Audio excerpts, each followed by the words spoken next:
लेकिन आप क्यों साफ हो गए, यह है आज देश के लिए सबसे बड़ा सवाल। आप यानी आम आदमी पार्टी देश को एक वैकल्पिक राजनीति देने का दावा करने वाली आम आदमी पार्टी लोकसभा चुनाव में बुरी तरह पिट गई, फ्लॉप हो गई।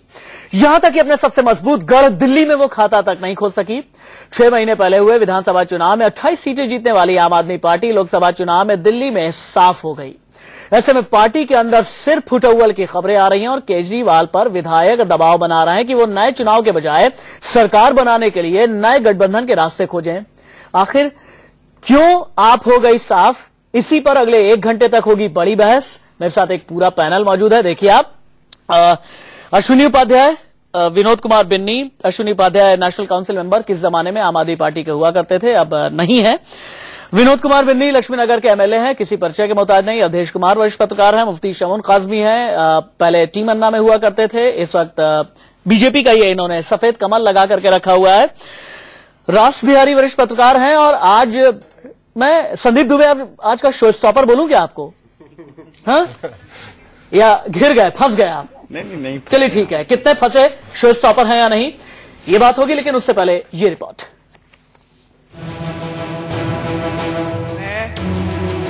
अरविंद केजरीवाल। देश बदलाव को बेताब है, इसकी जानकारी सभी को थी। झलक मिली दिल्ली विधानसभा चुनाव में और इस बदलाव की एजेंट बनी आम आदमी पार्टी। 6 महीने बाद बदलाव तो हुआ, मगर क्या, जरा खुद देखिए। यानी 7 के 7 सीटों पर आम आदमी पार्टी का सुपड़ा साफ हो गया। विधानसभा चुनाव में 28 सीटें जीतने वाली पार्टी लोकसभा चुनाव में खाता भी नहीं खोल पाई और लोकसभा चुनाव में इन 28 में से 24 सीटों पर पिछड़ती दिखी। 70 में से सिर्फ 10 सीट पर ही बढ़त ले पाई केजरीवाल की पार्टी।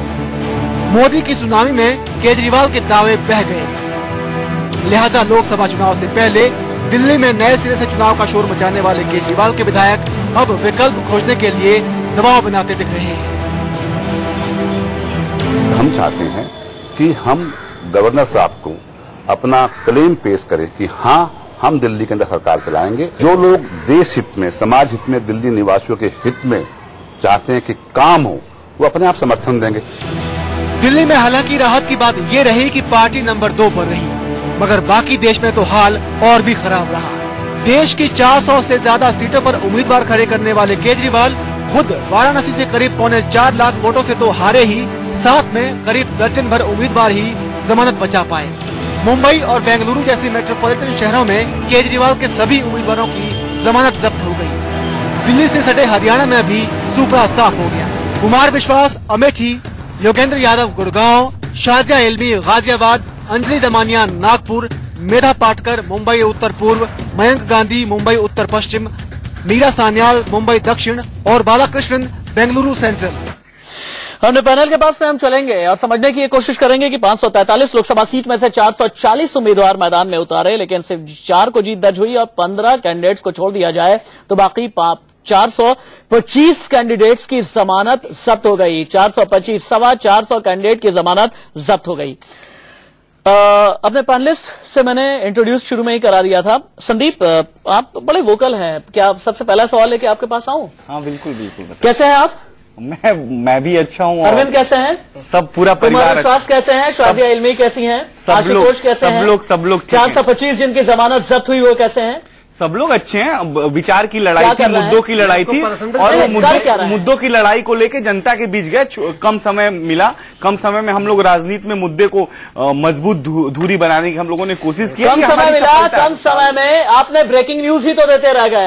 आप चक्कर ये है कि समय कम मिला तो इंडिया और आप टीवी में नहीं सुनिए ना, हम तो तब चलाते हैं जब आप देते हैं। आप कम समय में सिर्फ ब्रेकिंग न्यूज ही देते रह गए, कुछ किया नहीं। मानिए ना संदीप, एक्सेप्ट कीजिए ना, तो युवा है। ऐसा नहीं, देखिए ऐसा नहीं कि हमने कुछ किया नहीं। अगर हम लोग नहीं कुछ किए होते तो आज जिस तरह का समर्थन जनता का मिला, उस तरह का समर्थन जनता से नहीं मिलता। अरे साहब, समर्थन की बात कर रहे हैं। राजनीति में आदर्श की अगर शुरुआत एनालाइज कर देंगे ना। अभी मैं कहूंगा कि मुझे अरविंद में आधुनिक गांधी दिखता, उसका विरोध होगा, लेकिन जो शुरुआत हुई उस शुरुआत का तो कदर करना चाहिए। एक मिनट अभय जी, क्या ये समर्थन है? 543 में से 440 उम्मीदवार मैदान में उतारे, जीते सिर्फ 4, 15 कैंडिडेट्स को छोड़कर सभी की जमानत जब्त। क्या देश ने समर्थन किया आम आदमी पार्टी को? नहीं, इस पर तो मैं कल ही बड़ी टिप्पणी लिख चुका हूं। देखिए, ऐसा है कि किसी पार्टी का जनता परित्याग करे तो फिर भी समझ में आती है कि शायद ये पार्टी उठ सकती है।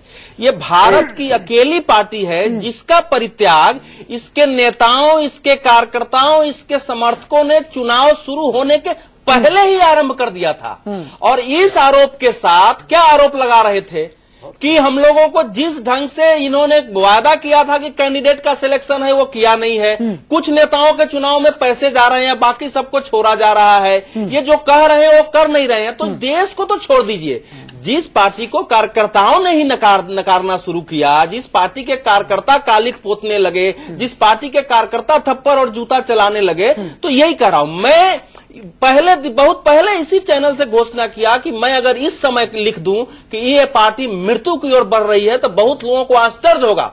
लेकिन अगर अगर कोई ठीकना व्यक्ति किसी को देख के माउंट एवरेस्ट से स्वयं छलांग लगा दे कि मैं इतना शक्तिशाली हूं, तो उसको मरना ही है। आम आदमी पार्टी ने बिना संगठन बनाए, बिना लोगों को विचार दिए, वो उसी ठीकने व्यक्ति की तरह हिमालय से कूदने की कोशिश की है। अवधेश कुमार ने एक नया डायरेक्शन दिया है, जमानत जब्त हुई है, वो तो हो ही गया है। 3% लोग मुश्किल दिल्ली में 66 विधानसभा क्षेत्रों में भाजपा को बढ़त है। लेकिन इस वक्त समझना, अश्विनी उपाध्याय हमारे साथ में है। अश्विनी जी, आम आदमी पार्टी साफ क्यों हो गई? भाई अभी अरविंद केजरीवाल के बड़े करीबी रहे हैं, क्या अरविंद केजरीवाल का अहंकार आम आदमी पार्टी को ले डूबा?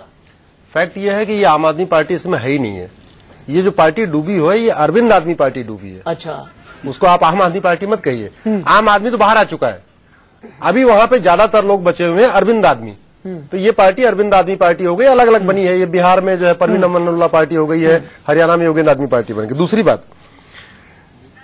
अगर उनके अंदर थोड़ी सी भी नैतिकता है ना, तो कायदे से उनको रिजाइन दे देना चाहिए, बिल्कुल नहीं रुकना चाहिए। जो सरकार बनाने की बात कि ये करूंगा, ये गठजोड़ कर दूंगा, संदीप अरविंद रिजाइन देंगे, ये कर देंगे, ये बिल्कुल करना नहीं चाहिए। रिजाइन देंगे, यही समझ में नहीं आता से सीख लेना, यही समझ में नहीं आता कि किस नैतिकता के आधार पर रिजाइन देंगे। अरे भाई, हम लोगों ने नई राजनीति शुरुआत करी है। आप अरविंद को जानते नहीं, अगर आप अरविंद को जानते तो ये बात नहीं करते। आज जिस हिसाब से एक नई राजनीति, नई पीढ़ी के लिए उन्होंने दी है इस देश को, हमें उसकी तारीफ करनी चाहिए, न कि हम इतने आलोचना करते हैं। हमें अच्छा लगता है और देश भैया आलोचना करते हैं, आलोचना होने के बाद मैं एक ब्रेक ले लेता हूँ। हाँ संदीप, मैं एक ब्रेक ले लेता हूँ। गेंडे के बारे में सुना होगा आपने संदीप, उसकी जो खाल होती है ना, बड़ी मोटी सी कही जाती है। मैं किस वजह से कह रहा हूँ आगे ब्रेक के बाद हम समझेंगे। लेकिन आम आदमी पार्टी साफ हो गई। अवधेश कुमार का यह कहना है कि आम आदमी पार्टी की मौत हो गई। क्या एक नवजात शिशु की मौत हो गई? और आम आदमी पार्टी की अगर मौत हो गई तो ये मौत होना देश के लिए किस तरह के संकेत हैं? क्योंकि वैकल्पिक राजनीति को आधार बना करके आम आदमी पार्टी आगे बढ़ी थी, इसकी मौत क्या कहती है? ब्रेक यानी आम आदमी पार्टी साफ क्यों हो गई? और साफ हो गई, जैसा कि ब्रेक पर जाने से पहले अवधेश कुमार का यह कहना है कि आम आदमी पार्टी साफ नहीं हो गई, बल्कि आम आदमी पार्टी की मौत हो गई। विनोद कुमार बिन्नी के पास पर चलेंगे। विनोद जी, आप तो बड़े अरविंद केजरीवाल के किसी जमाने में करीबी आपकी रही है और अरविंद केजरीवाल के साथ आपने काफी लंबा एक वक्फा गुजारा है। आम आदमी पार्टी की सबसे टॉप बॉडी जो है पॉलिटिकल अफेयर्स कमेटी, उसके मेंबर हैं इलियास आजमी। वो ये कहते हैं कि एक आदमी के पार्टी के मालिक बनने से पार्टी की दुर्गति हो गई है। इससे किस हद तक सहमत हैं आप? मैंने तो जिस दिन विरोध करना शुरू किया था, मैंने सबसे पहले यही लाइन बोली थी कि ये एक आदमी की तानाशाह रवैये की वजह से पार्टी का बेड़ा गर्क होने जा रहा है, पार्टी डूब रही है। और उसके ऊपर सारी तमाम बातें जो मैंने कही, आज वो देश ने सबने कबूल किया है, आपने ठीक कहा था। वो तानाशाह है, वो हिटलर प्रवृत्ति का इंसान है, वो अपनी मनमानी करता है, उसे अपने स्वार्थ के लिए अपना सब कुछ करना है। वो दिल्ली में इतने 27 विधायकों को छोड़ के प्रधानमंत्री बनने के लिए चला गया। उसे किसी विधायक से मतलब नहीं है। वो उन विधायकों को सबको मूर्ख बना के वो अपने प्रधानमंत्री बनने की राह पे चला गया, उनको आधार पे छोड़ दिया। पूरी दिल्ली की जनता को उसने बीच में छोड़ के वो वाराणसी चला गया। तो ऐसे इंसान पे लोग कैसे विश्वास करते हैं? उसका परिणाम आप लोगों के सामने है। और वास्तविकता जो पूरे देश ने देखी है, उसमें कहीं डूब नहीं है। और सबसे बड़ी गलती है कि जो जहाज, कांग्रेस रूपी जो जहाज था, वो डूब रहा था पूरे समुद्र में, उसका सहारा लेके तैरने का प्रयास किया। तो जब वो डूबा तो साथ में उसको भी ले डूबा। तो ये तो वास्तविकता है, सच्चाई है पूरे देश के सामने। और इस जहाज का साथ एक बार फिर से दिल्ली में करने की कोशिश की जा रही है, जैसी कि खबरें चल रही हैं। मुझे एक और ब्रेक के लिए रुकना पड़ेगा यहाँ पर, एक क्विक ब्रेक के लिए। लेकिन सवाल बहुत बड़ा ये है कि क्या आम आदमी पार्टी एकजुट रह पाएगी? क्योंकि कैंडिडेट सिलेक्शन को लेकर पार्टी में पहले से ही विवाद हो चुका है। कई तमाम फाउंडर मेंबर्स, जिनमें से कई मेंबर्स तो हमारे साथ इस पैनल में ही बैठे हुए हैं, कई फाउंडर मेंबर्स पार्टी को अलविदा कह चुके हैं। पार्टी एकजुट रह पाएगी? पार्टी जिंदा रह पाएगी? एक ब्रेक के बाद। आम आदमी पार्टी, आम चुनाव, आम आदमी, जमानत जब्त करा दी आम आदमी ने आम आदमी पार्टी की आम चुनाव के अंदर, और इसी पर है बड़ी बहस, आप क्यों साफ हो गए, और आप अगर साफ हो गई क्या दोबारा उठ पाएगी आम आदमी पार्टी? अश्विनी उपाध्याय के पास मैं जाना चाहूंगा। अश्विनी जी, मुझे याद है कि सोशल नेटवर्किंग साइट्स वगैरह पे आपने कैंपेन चलाया था कि 2014 का निर्मल बाबा अवार्ड 2014 के लोकसभा इलेक्शन के एप्लीकेंट्स में किसे मिलना चाहिए, और ये अवार्ड निर्मल बाबा 2014 का अवार्ड का अरविंद केजरीवाल ने जीता। इसकी एनालिसिस किस तरह करेंगे आप? एक्चुअली ये तो एक ग्रुप था, हमारे पुराने साथी लोग हैं, उन्होंने ऐसे ही बोला यार इसको ट्विटर फेसबुक पे डाल देते हैं, तो उसमें हमने ओपन ये डाला, कंडीशन ये थी कि केवल लोकसभा के जो एप्लीकेंट्स हैं, जिन्होंने लोकसभा चुनाव लड़ा है, वो खुद अप्लाई करें या उनके समर्थक उनका अप्लाई रिकमेंड कर सकते हैं। तो 90% लोगों ने बोला कि ये जो बेस्ट निर्मल बाबा लीडरशिप अवार्ड है ये अरविंद केजरीवाल जी को। इसका मतलब संदीप दुबे, अरविंद केजरीवाल ने निर्मल बाबा की तरह आम जनता को भी समोसा और चटनी खिला दिया और कहा समोसा चटनी खाओ और निजात पा जाओ भ्रष्टाचार से, निजात पा जाओ आप महंगाई से, निजात पा जाओ आप बेरोजगारी से। हाँ, आज अरविंद से लोग क्यों दुखी हैं? नहीं, एक बात अरविंद मुद्दों की राजनीति कर रहे हैं, जब भ्रष्टाचार की बात करते हैं, व्यवस्था परिवर्तन की बात करते हैं, तो कई ऐसी ताकतें हैं, वो चाहती नहीं है कि अरविंद के जो मुद्दे हैं वो देश लोगों तक पहुंचे और लोग जागरूक हों। राजनीति में जो लोग भी साथ रहेंगे वो सब दोषी होते हैं। राज बिहारी बोलेंगे इसके बाद, राज बिहारी, मुफ्ती शमन काज़मी, ये दो लोग ऐसे हैं जिनसे अभी तक बातचीत नहीं हो पाई है। एक ब्रेक के लिए यहाँ पर रुकते हैं, कहीं मत जाइएगा, इन दोनों मेहमानों से ही बात होगी एक ब्रेक के बाद। आप क्यों साफ हो गए? दिल्ली में 49 दिनों की अल्पमत की सरकार चलाई, लेकिन यहाँ की सातों सीटों पर बीजेपी ने क्लीन स्वीप कर दिया। देश में भी कुछ इसी तरह का हाल हुआ, बड़े से बड़े सूरमाओं की जमानत जब्त हो गई। इसी पर बड़ी बहस, राज बिहारी वरिष्ठ पत्रकार हमारे साथ में मौजूद हैं और तमाम लोग भी उनके पास चलेंगे। राज बिहारी जी, आपको क्या लगता है कि पार्टी एकजुट क्यों नहीं रह पाई? आम आदमी पार्टी का सफाया क्यों हो गया? क्या ये कहना सही होगा कि दिल्ली में इस्तीफा देने वाली बात को आम आदमी पार्टी जनता तक सही तरीके से पहुंचा नहीं पाई? नहीं, पहले तो जो जिस तरह से पार्टी बनी है कि एक तो पार्टी की विचारधारा कुछ नहीं, पार्टी का जिस तरह संगठन खड़ा होना चाहिए संगठन खड़ा नहीं हुआ। दूसरा सबसे बड़ी बात है, जो पार्टी जो संविधान के कायदे कानून है, जो संविधान के नियम है या जो सरकार चलाने के नियम है वो नहीं मानती। अब जैसे कि दिल्ली सरकार जब इन्होंने इस्तीफा दिया, इनका कहना था कि जन लोकपाल बिल पारित नहीं, इसलिए हम इस्तीफा दे रहे हैं। क्योंकि जो एक पूरी प्रक्रिया होती है, जो एक सरकार की जिम्मेदारी होती है कि जो भी आप कोई विधेयक लाना चाहते हैं, कोई बिल लाना चाहते हैं या कोई भी नियम बनाना चाहते हैं, तो उसके लिए आप जो ड्राफ्ट तैयार करते हैं उस ड्राफ्ट को पहले आप उपराज्यपाल के पास भेजते हैं।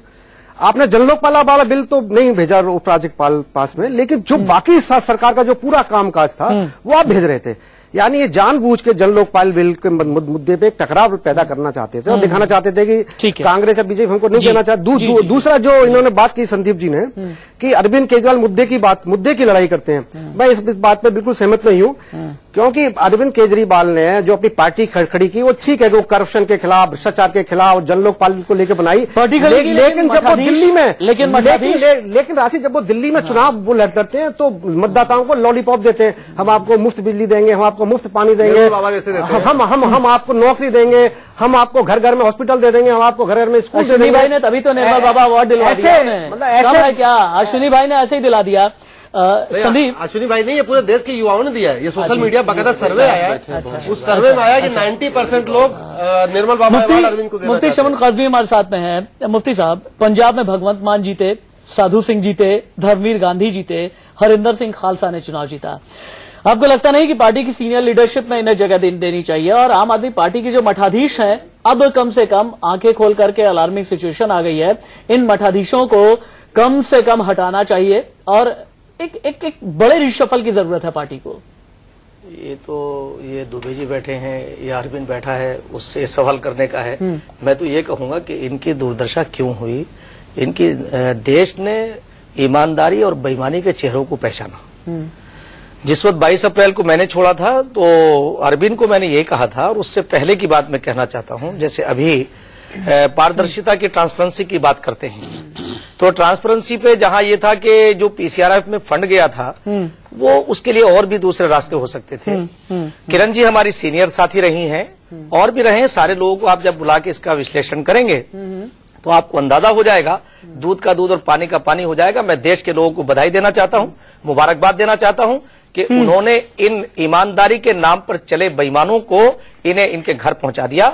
अभी जो थोड़ा बहुत जैसे कुछ जगहों पे ये सेकंड पाए हैं दिल्ली में, तो उनके लिए भी ये है कि मैं आपको ये बताऊंगा कि वो लोग भी इस आने वाले इलेक्शन में सरकार बनाने का सपना देखने लगे। देखिए अब वही बात आ गई ना, जैसे दिल्ली में एक सेकंड मैं आपको पूरा करूं कि दिल्ली में जैसे सरकार की बात आई, ये कहते थे, ये नैतिकता की बात करते थे, आज वही अरविंद केजरीवाल फड़फड़ा रहा है सत्ता के लिए और इतना भूखा है ये सत्ता का। ये तो इससे अभी आज गलती मानी है उसने, अरविंद अपनी गलती आज मान रहे हैं। अगर ये अपनी गलती मान लेते तो देश के लोग संदीप दुबे एक विकल्प की तरफ चल रहे थे। संदीप दुबे हैं पार्टी के, ये लोग पार्टी के शुभचिंतक भी हैं और मैं ये नहीं कहता कि ये लोग गलत सोचते हैं, लेकिन ये लोग कहीं ना कहीं से भाजपा जो फोबिया है, मोदी फोबिया, उससे सब लोग ग्रसित हैं। अरे अरविंद जो काम कर रहे हैं वो अच्छा काम कर रहे हैं। हमारी पार्टी का लोकसभा में मोदी फोबिया से कौन ग्रसित अच्छा है, मोदी फोबिया से कौन ग्रसित है? सुनिए पूरे देश में लोकसभा में मोदी से अच्छे प्रतिशत में हमने वोट पाए हैं, है ना। और आज हमारी जो पार्टी है हर जगह पूरे देश में एक संगठन खड़ा हो गया, लोग मिल गए हैं संगठन के लिए, तो पार्टी अच्छा काम कर रही है, उसको आप करने दीजिए। मोदी जी ने जो काम किया, संदीप दुबे, मैं आपसे बता दूं कि आज जो देश के अंदर जिस विकास की जरूरत थी, जिस विकास कार्यों को आगे लेके जाने की जरूरत थी, जिसके ऊपर कांग्रेस ने और अदर्श पार्टियों ने जो है शोर मचाया, आज उस आदमी ने अपने कार्यों के उसे नकार दिया। वाराणसी, देखो वाराणसी मोक्ष की नगरी अगर है तो मैं तो उसी दिन कहा कि अरविंद केजरीवाल वहां गए हैं, ये पार्टी की अंत्येष्टि और पार्टी के मोक्ष का दिन है। और जिन चारों को जीतने का कहा, अगर सुन रहे हैं उनमें से दो को तो मैं जानता हूं, तो मेरा आग्रह होगा कि चारों मिलकर के अपनी एक अलग पार्टी बना लें, चारों संसद में जाके। ये आम आदमी पार्टी जो कि बिल्कुल इसकी मृत्यु गाथा लिखी जा चुकी है, इसमें रहे ही नहीं। अरे अच्छी राजनीति तो होने दीजिए देश में भैया। विनोद राशिद भाई, मेरा कहना था, और बिन्नी से कहूंगा इसकी पहल करें कि वो चारों लोग अलग पार्टी बनाओ, क्योंकि उसमें आपको कोई चारों अगर अलग हो जाते हैं तो पहल करना नहीं जाती है कि बिन्नी भैया हो, अश्विनी भैया हो, सब लोग आए, पार्टी में जुड़े, साथ काम करें, अच्छा पार्टी चले अच्छी तरीके से। ये प्रकृति का नियम है कि जब 9 महीने से पहले पूरे विश्व में जहां भी बच्चा पैदा होता है उसको प्रीमेच्योर बच्चा कहते हैं। ये प्रीमेच्योर हो चुका है, ये इसको थोड़ा टाइम चाहिए था, ये टाइम नहीं दिया। जल्दीबाजी के चक्कर में क्या किया, डॉक्टर के पास ले जाके जल्दी से बच्चा पैदा करवा दिया, 6 महीने में पैदा करवा दिया। तो प्रीमेच्योर बच्चे का 4 दिन के लिए नर्सरी में भी रख दिया। हाँ, नर्सरी में रख दिया, तो इसलिए इसका हश्र होना ही होना था। विनोद जी, मरना ही मरना था बच्चे को। विनोद जी, इनके पास एक भी कोई ऐसा नेता है जिसका जनाधार हो? नहीं, बिल्कुल कहीं कोई जनाधार नहीं है। और इनमें से एक भी आदमी ऐसा नहीं है, योगेंद्र यादव हो, चाहे साजिया अलवी हो या कुमार विश्वास हो। कुमार विश्वास 4114 वोट में देख रहा था टेलीविजन पे, अगर गलत 98% लोग जमानत जब्त हुई है और 97 कुछ % लोगों की जमानत जब्त हुई है। तो आधार का तो कहीं दूर दूर तक कोई मतलब नहीं है। वाराणसी में भी अरविंद ने जो एक गंदी राजनीति का जो खेल खेला, एक समाज को, एक वर्ग को बांटा है, वहां पे सांप्रदायिकता पैदा करने का प्रयास किया, डराने का प्रयास किया, उसकी वजह से उनको वोट मिला। हालांकि कोई जनाधार किसी का नहीं है। ये आज देश में साबित हो गया कि सब निराधार बगलाने वाले लोग हैं। दिल पे हाथ रख के एक बात बताइए संदीप, मेरा सवाल सुनिए, दिल पे हाथ रख के एक बात बताइएगा, इस चुनाव से क्या सीखा? हमें सबसे अच्छी बात इस चुनाव में ये लगी कि इस पार्टी को वोटों के आधार पे आंकना बिल्कुल ही गलत है। और हम लोगों ने हर जगह मुद्दे को लेकर जनता के बीच में जन जागरण है और लोकतंत्र वोटों के आधार पर ही आंका जाता है। संदीप दुबे, संदीप, मैं यहाँ पर बैठे हुए ये कहूँ, मेरी बात सुनिए ना, देखिए बार-बार मेरी बात सुनिए, स्क्रीन पे बात करके ये कहूँ, मैं स्क्रीन पे बात करके ये कहूँ, भैया संदीप दुबे सुनिए तो सही यार, आप संदीप दुबे सुनिए तो सही, संदीप सुनिए तो आप। मैं स्क्रीन पे बैठ करके ये कहूँ, आपने कहा कि भाई वोटों के आधार पर आकी है नहीं, लोकतंत्र भैया पैमाना वोट ही होते हैं, पैमाना वोट ही होते हैं। मैं यहाँ पर बैठ करके ये कहूँ कि वोटों का आधार नहीं था, मुझे पूरा देश देख रहा है और 125 करोड़ की जो जनता है मुझे पसंद कर रही है, बड़ा अच्छा कह रही है।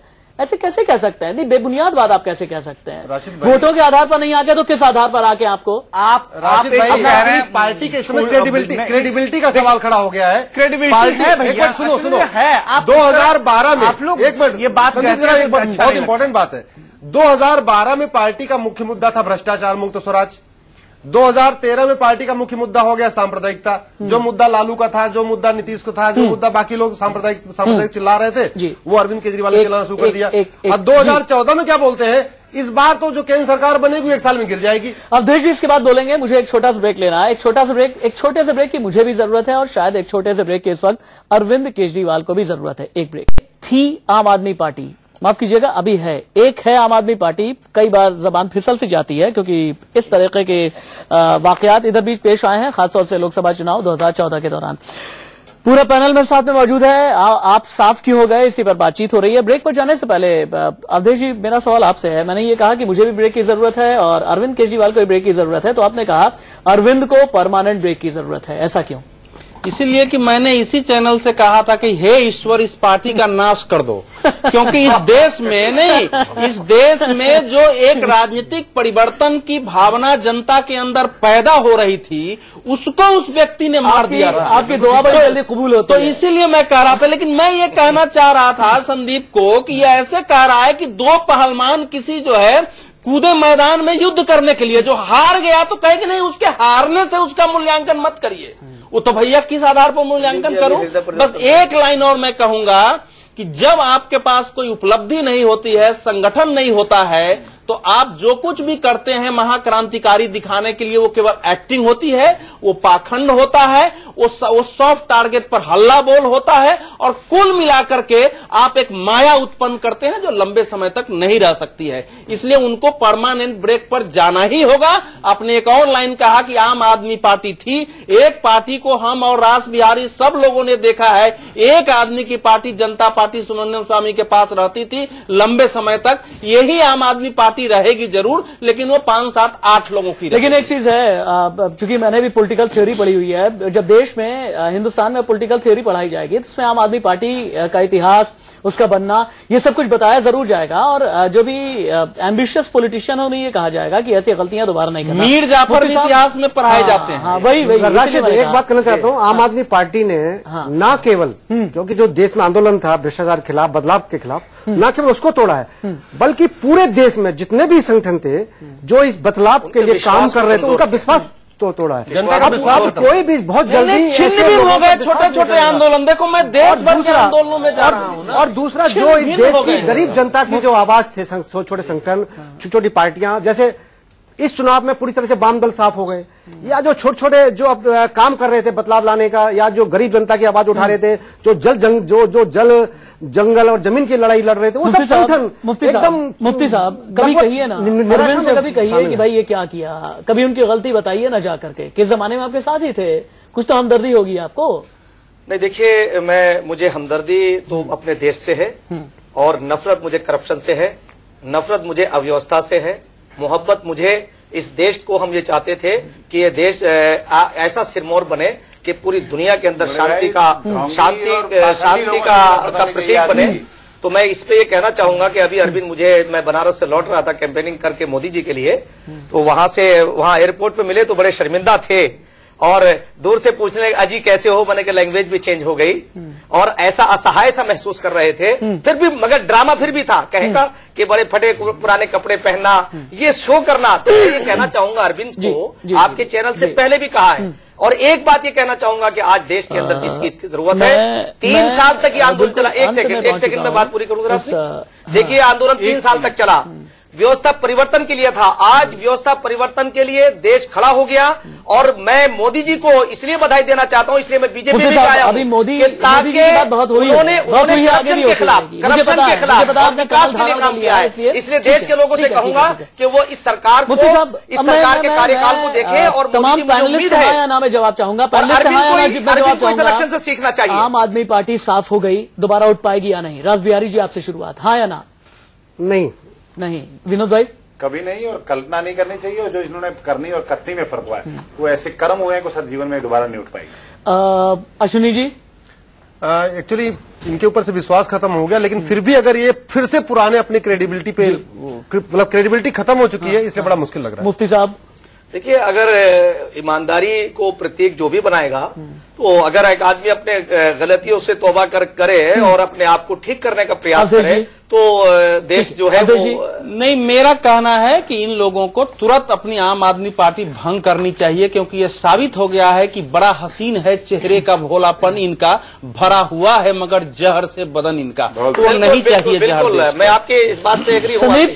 मैं ये कह रहा हूँ, और हमने इसलिए मुखालफत की पार्टी बनाने के हमने कहा था पार्टियों से जो है परिवर्तन नहीं आता है, पूरे आंदोलन को एक बात कहना चाहता हूँ, संदीप चोला बदल लीजिए ना, सुन लीजिए साहब, संदीप चोला बदल लीजिए ना, दो या संदीप चोला बदल लीजिए, कठिन सवाल है वो सवाल दो मुझे। अरविंद केजरीवाल अपना पद छोड़ेंगे, अरविंद केजरीवाल अपना पद छोड़ेंगे, संजय सिंह जैसे मठाधीश हटेंगे, कम से कम विदुर ने सीएम का विरोध किया, खड़ा हो जाओ संदीप, अभी एक खड़ा हो जाओ विरोधी की तरह। तो कहता था कि एक आदमी को सत्ता नहीं मिलनी चाहिए और दूसरे ये कहता था कि मैं इसलिए सरकार नहीं बना रहा हूँ कि सारे पूरा मैंडेट चल रहा है। पूरा संगठन अगर भंग कर दिया जाए शायद पार्टी बच जाएगी। पार्टी को पूरा संगठन भंग करके पार्टी नहीं, हमें लगता है आप लोग के विचारों में संदीप दुबे ने करना चाहिए। अरविंद केजरीवाल नायक थे, हैं और रहेंगे, लेकिन अंत में मैं इतना कहना चाहूंगा, असल जिंदगी में भी और फिल्मी पर्दे पर भी खलनायक भी अपने आप को नायक ही बोला करता है, समझा भी करता है। वक्त ब्रेक का हो चला है, कहीं मत जाइएगा आप, सभी का बहुत बहुत शुक्रिया। बस थोड़े इंतजार के बाद खबरें